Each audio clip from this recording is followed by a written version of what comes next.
여러분 안녕하십니까?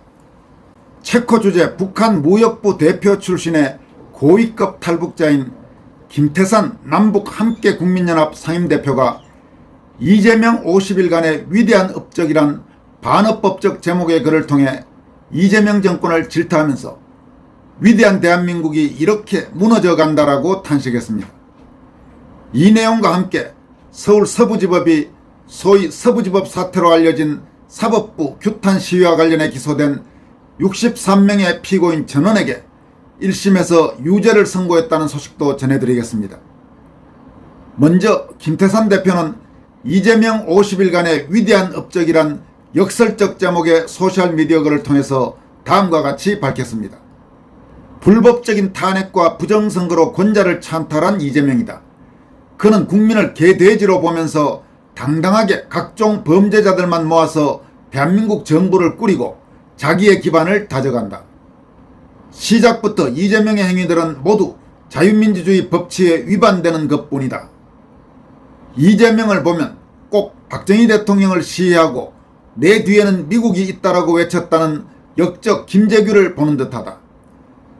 즉 이재명이는 국민 무서운 줄을 모르고 내 뒤에는 북한과 중국이 있다는 식으로 아무 거리낌 없이 나라를 난도질하고 있다. 김 대표는 이어서 이재명의 외교 참사를 상기시키면서 다음과 같이 말합니다. 그러나 이재명은 당당한 척하지만 지금 죽고 싶을 만큼의 커다란 번뇌에 쌓여있다. 다 아는 사실이지만 무식한 이재명은 아무 준비도 타산도 없이 임기 시작 보름도 되기 전에 미국 트럼프 대통령을 만나겠다며 붕붕 떠가지고 G7 정상회의장인 캐나다로 날아갔었다. 그러나 이재명은 G7 회의장에서 제대로 발언 한마디도 못하고 오히려 다른 나라 정상들에게서 왕따만 당했다. 캐나다 방문의 기본 목적이었던 트럼프 대통령과의 회담은 고사하고 트럼프 대통령의 얼굴도 못 보고 쫓기듯이 돌아왔다. 참으로 대한민국 역사에 이런 개망신을 당한 적은 없었던 줄로 안다. 하긴 문재인과 김정숙이 중국과 다른 나라들에서 당한 개망신부터 따지면 어찌 보면 한국의 종북 친중 좌파들은 대통령이 되어도 그 무식함은 감출 수가 없다. 뭣도 모르고 G7 정상회의에 참석했다가 개망신을 당한 이재명은 얼마나 혼이 났던지 그때로부터 한 주일 후인 6월 24일에 열린 나토 정상회의에는 감히 갈 생각도 못했다. 여러분 지금 김태산 대표가 이재명이 캐나다 가서 당한 외교 참사를 지적하지만은 정말로 우리가 곰곰이 생각해보면 역대 한국의 우파 대통령들은 모두 외국에 나가서 대단한 수완을 발휘하고 또 국제적으로 예우도 받고 대접도 받았습니다. 당장 멀리 갈 것도 없이 이명박 대통령 또 박근혜 대통령 그리고 또 윤석열 대통령 때 외국을 갔을 때 얼마나 대한민국의 국격을 올리는 행동들을 했고 또 그렇게 예우를 받았는지 잘 기억하실 겁니다. 반대로 한국의 좌파 대통령들은 대부분 나가서 제대로 대접받은 사람이 없습니다. 김대중은 별도죠. 김대중만 하더라도 과거 이른바 민주화 지도자 이런 이미지가 있었고 또 뭐 김대중에 대한 여러 가지 부정적인 평가에도 불구하고 김대중은 그런 부분에서 대단히 노회한 정치인이기 때문에 외국에 나가서 상당한 예우를 받았습니다. 그러나 그 이후의 좌파 대통령, 다시 말해서 노무현, 문재인 그리고 지금 이재명 모두 외국 나가면 꾸어다 놓은 보릿짝처럼 그리고 거의 왕따당하는 수준의 한국 대통령, 그야말로 대한민국 국격을 떨어뜨리는 그런 대통령이었고 특히 문재인이 심했고 지금 이재명도 출발선상에서 보면 거의 문재인급 혹은 어쩌면 그 이상이 될지도 모르는 그런 상황이 됐습니다. 그러니까 투표를 제대로 해야 된다는 겁니다. 최근 나라 돌아가는 여러 가지 꼴들을 보면 이재명을 찍은 사람들은 도대체 무슨 생각을 하고 있을까요?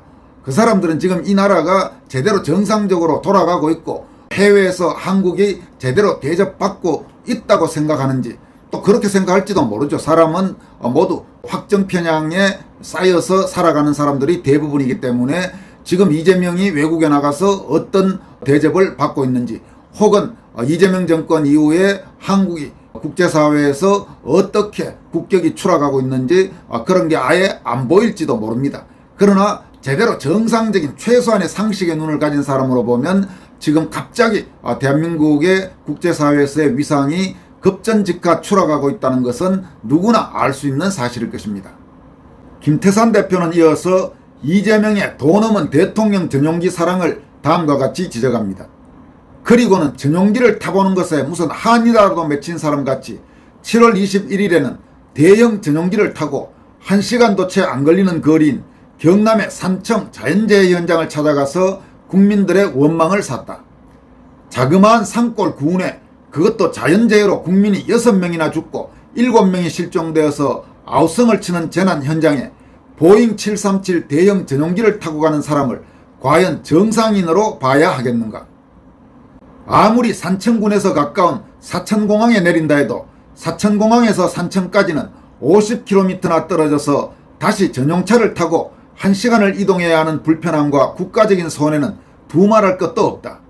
이재명이는 산청의 재난 현장에 도와주려고 간 것이 아니라 위세를 뽐내고 생색이나 내려고 간 것이 분명했다. 대통령이 긴급 재난 헬기를 타고 산청군청 마당에 내렸으면 국민들과 공무원들이 얼마나 감사했겠는가.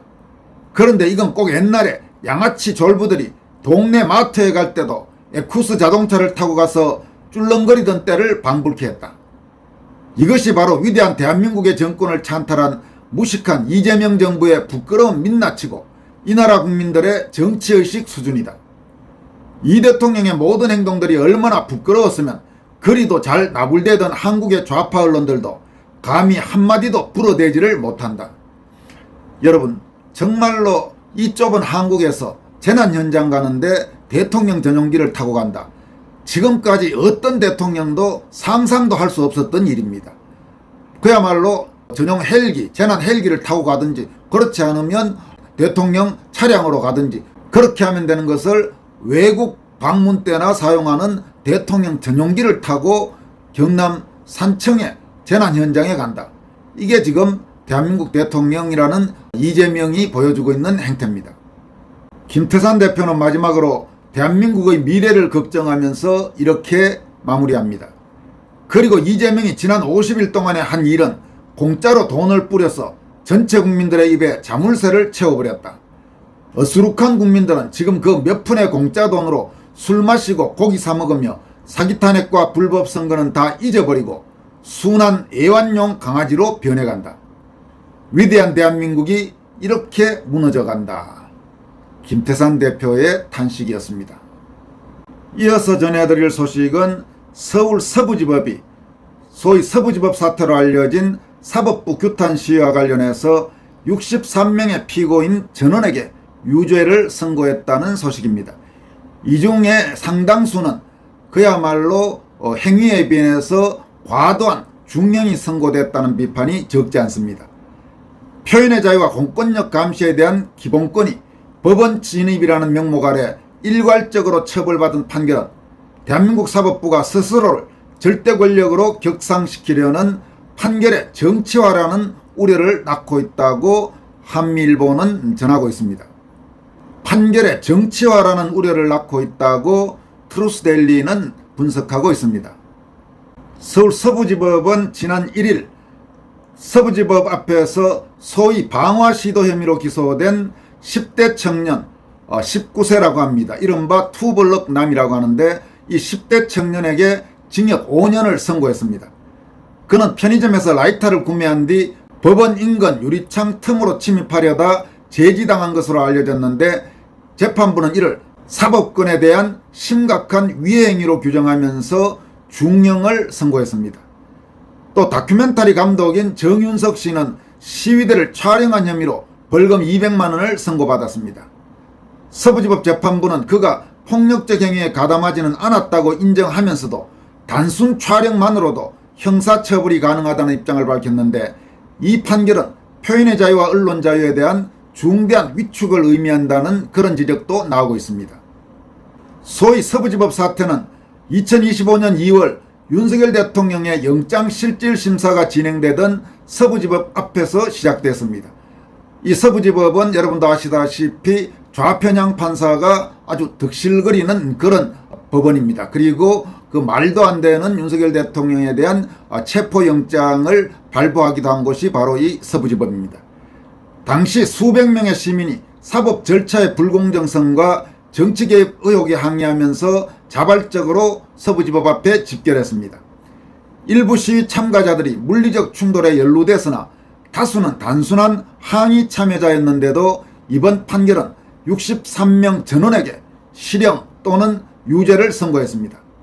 형량은 징역 4년 1명, 3년 6개월 2명, 징역 2년에서 3년 9명, 1년 이상 30명, 1년 집행유예 2년 8명, 벌금형 1명 등으로 구성됐으며 피고인 절반 이상이 청년층이었습니다. 서부지법은 사법권에 대한 공격은 표현의 자유로 포장될 수 없다고 주장했지만 헌법상 기본권을 침해하면서까지 처벌을 우선한 과잉형벌이라는 비판도 적지 않다고 합니다. 대한민국 헌법은 표현의 자유와 집회의 자유를 보장합니다. 그러나 이번 서부지법의 판결은 시민의 비폭력적 저항과 항의를 형사범죄로 간주하며 집단의 정당한 분노를 단속하고 길들이려는 의도로 해석될 소지도 있습니다.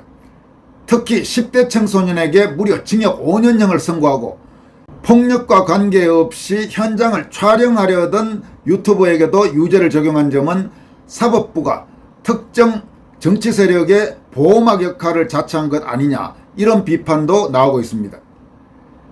서부지법 재판부는 법원에 대한 공격은 표현의 자유라는 이름으로 포장될 수 없다고 밝혔지만 일각에서는 시민의 비판은 반드시 체제 순응적 방식으로만 표현돼야 한다는 압박이라면서 반발하는 모습도 나오고 있습니다.